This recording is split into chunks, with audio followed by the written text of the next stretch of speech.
This is America's Roundtable from Washington, D.C., a weekly radio program with leading voices from America and international thinkers representing the academia, business, media, think tanks, and the political arena. I am Joel Anand, your co-host, joined by Natasha Sardorj, economist and chairman of the International Leaders Summit, and guest hosts that join us on a regular basis, Becky Norton Dunlop and Maurice McTeague. This weekend, we are honored to have as one of our special guests Senator Tom Coburn. An MD, he was elected to the U.S. Senate on November 2nd, 2004. He's a member of the Senate Judiciary Committee, Homeland Security and Governmental Affairs Committee, and the Committee on Finance. Dr. Coburn also worked to make government more accountable and transparent, and in 2006, he teamed up with then-Senator Barack Obama to create usspending.gov, an online database of all federal spending. Dr. Coburn was one of the top 10 seniors in the School of Business at the Oklahoma State University. He was part of leading a successful family, a business, and then returned to school and the transition to a medical school. Dr. Coburn is a physician specialized in family medicine, obstetrics, and the treatment of allergies. Dr. Coburn has personally delivered more than 4,000 babies and is known among many as the citizen legislator. Senator Coburn, we welcome you to America's Roundtable. Welcome, Senator Coburn. Well, thank you. It's great to be with you guys.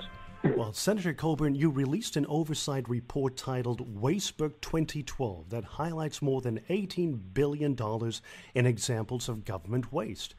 Now, we should remind our listeners that $18 billion is the entire state budget of the state of Colorado, passed by its legislators. And Dr. Coburn, you also mentioned that there is approximately $200 to $300 billion a year in waste, duplication, and fraud.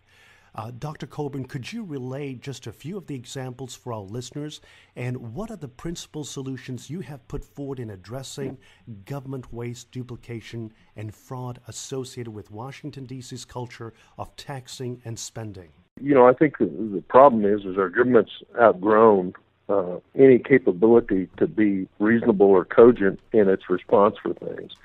And we just listed the top 100. We could have listed thousands of areas where the federal government spent money that one would think that had any common sense whatsoever. If you're borrowing trillions of dollars every year, you probably don't want to do this if you have to finance it on the backs of your children and grandchildren. And what we see is that the federal government is incompetent to not spend money foolishly. They do it no matter what we do, they do it. And it's because nobody's watching the store. And we just listed just a couple of examples in this waste book. The fact that, $9 or $10 million a year goes to the owners of the NFL and the PGA and the National Hockey League through tax write-offs and charitable giving from the tax code to the professional sports leagues. Nobody else gets that kind of deal. And so why would we allow it to happen? Because members of Congress allow it to happen. Or we spend $300,000 subsidizing the promotion of the consumption of caviar. Well, there's just not a reality check or a connection with reality in a lot of these programs, and it's easy to go online and see this list. But the reason we put out the list every year is to show it's not hard to come up with 20, 40, 60, 80, $100 billion in money that is spent that a prudent person would never spend the money for the way it's spent. And number two, they'd never spend that money foolishly when they were borrowing the money to be able to spend it. So it's the frustrating aspect that Congress has ignored what the Constitution says is what the role is, and number two is ignored their oversight role in terms of making sure we don't spend money foolishly. Senator Coburn, this is not the first time that you published the waste book. Actually, for the past 3 years, you highlighted some of the year's most wasteful government spending projects. And I'm sure that you read your Facebook feedback, but I just wanted to share with the listeners some of the feedback that I've seen on your Facebook side. Among them, thank you for being one of the few who are not afraid to speak and print the truth. Then there's another statement which says, why can't we put these people in jail? Maybe the next person to do something like this will think twice. then there's another feedback. What can be done to stop this madness? Seriously, what can we do to stop this incredibly wasteful spending of our hard-earned tax dollars? What can taxpayers do, and have you seen any improvement since you published your first waste book? Well, the answer to your second question is no, I haven't seen any improvement. And the reason is nobody has a handle on it, is because the government is so massive and those responsible for administering grants aren't held accountable both by their superiors within the agencies, or they're not held accountable by the members of Congress in terms of doing their oversight. The way you fix it, in my mind, is you change who's in Washington. I'm appalled that I can, in 100 examples, show $18 billion that I guarantee you 95% of the people in this country would think we shouldn't have spent the money. Indeed. Especially when we're borrowing it. And how'd that happen? It happens because we have a political class in this country that is careerist in their approach to politics. In other words, they've been in a political limelight their whole life. And the goal is a conflicted goal of getting reelected, not doing the best thing for the country. So we're handicapped by short-term thinking of the political class. Number two is the benefits that come no matter how you spend the money. If you're spending the money at home, it secondarily helps that. So the parochial nature of our members of Congress, they're more interested in looking good to get reelected than they are fixing the problems of the country. In fact, Dr. Coburn, we just wanted to segue onto another very important issue that is affecting millions of Americans around the country, and that is Obamacare. And in an op-ed piece, you mentioned that more than 2 years after the passage of Obamacare, the data overwhelmingly show the law will fail to achieve its core objectives of lowering costs and improving access. And as a physician, Dr. Coburn, would you kindly elaborate on your statement, and what would be a principal approach in addressing healthcare in America? Well, I think number one is addressing healthcare in America means you go after what is the problem with healthcare. And what is the problem with healthcare? Nobody in America thinks they're paying for their bill. If you have insurance through your employer, you don't think so. If you have Medicare, you don't think so. You think somebody else is paying it. If you have Medicaid, you know somebody else is paying it.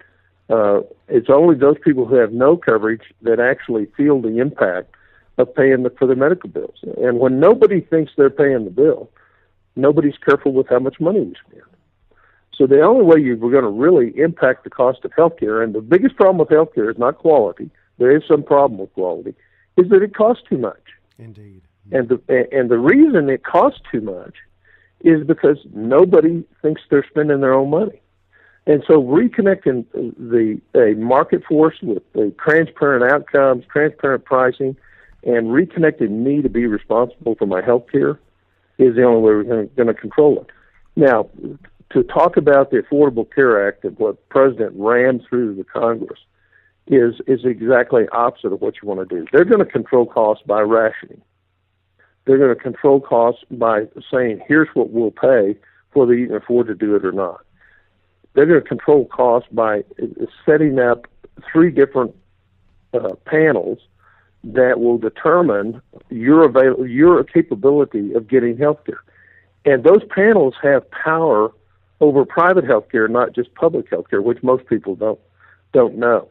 So when you have the IPAB, Independent Payment Advisory Board, which is made up of 15 presidentially appointed, not approved by Congress, people who will decide what we'll pay for and what we won't and how much we'll pay, what you're going to see is a lessening of the access to care. And the real way, our problem in America is we waste 1 out of every $3 that are spent in healthcare. And there's 5 studies now that confirm that, and they're from all across the political spectrum. So it's pretty well true that we waste about $800 billion a year. That doesn't go to help somebody get well or keep them from getting sick.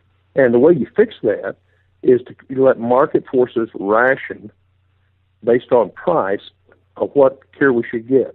And that doesn't mean we shouldn't help those who need our help.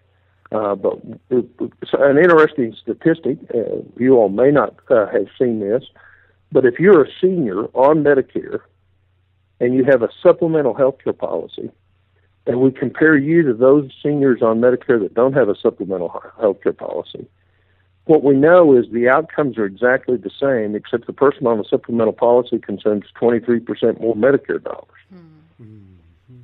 So what we have is incentives, and I understand that at 65 years of age. I understand. I want to have everything controlled and buttoned up and in order so that if I have a health problem.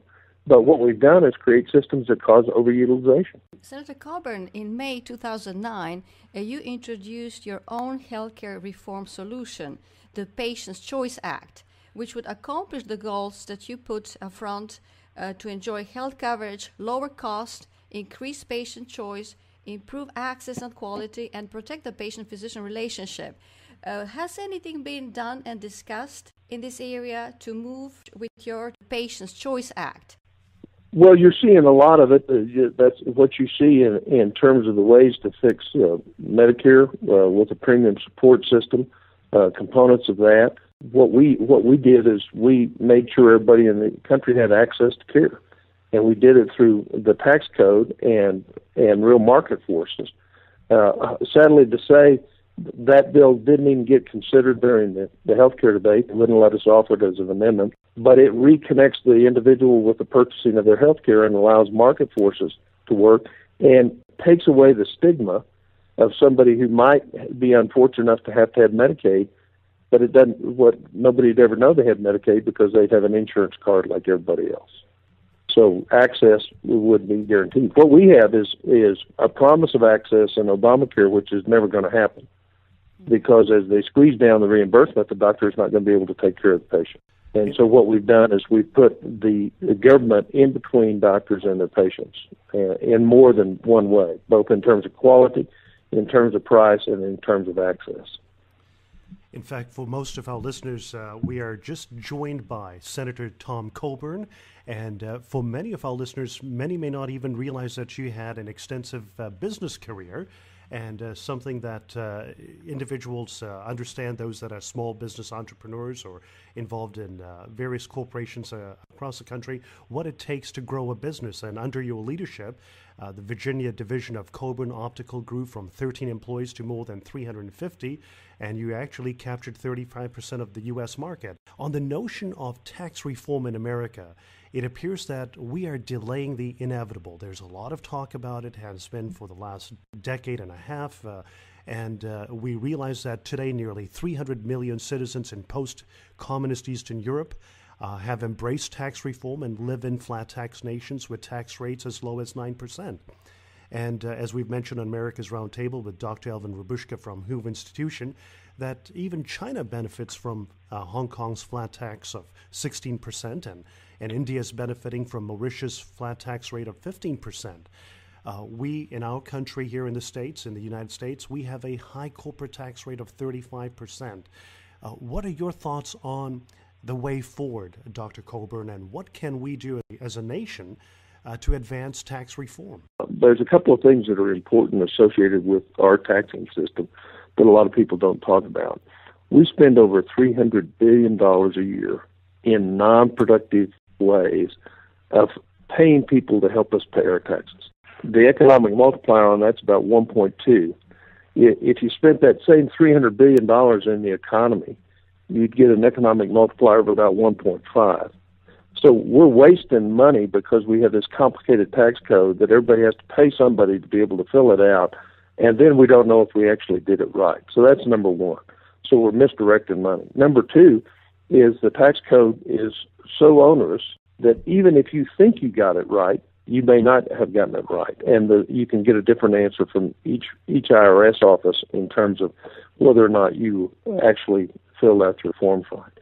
Most importantly is the tax code should be used to create a vibrant, growing economy and supply the needs of the legitimate needs of the central government. But we're way past that in terms of the size of our government, way past the enumerated powers, and we have a tax code that has all kinds of shipwrecks in it in terms of incentives. My proposal would be to sunset the tax code 6-9 months from now and say, on this date, these all go away, and here's the flat tax or here's the minimum tax that everybody's going to pay, and make it very simple, 1 or 2 three groups at the most, of corporate reform, and say, here's the transition rules for the next year or two. Here's what we were doing. So we have a simple, straightforward tax. We'd collect more taxes. We'd spend less money on non-productive work. And number three, we'd reestablish confidence by the business community and the investors in this country that have their cash just sitting idle now because they don't know what to expect or to plan for.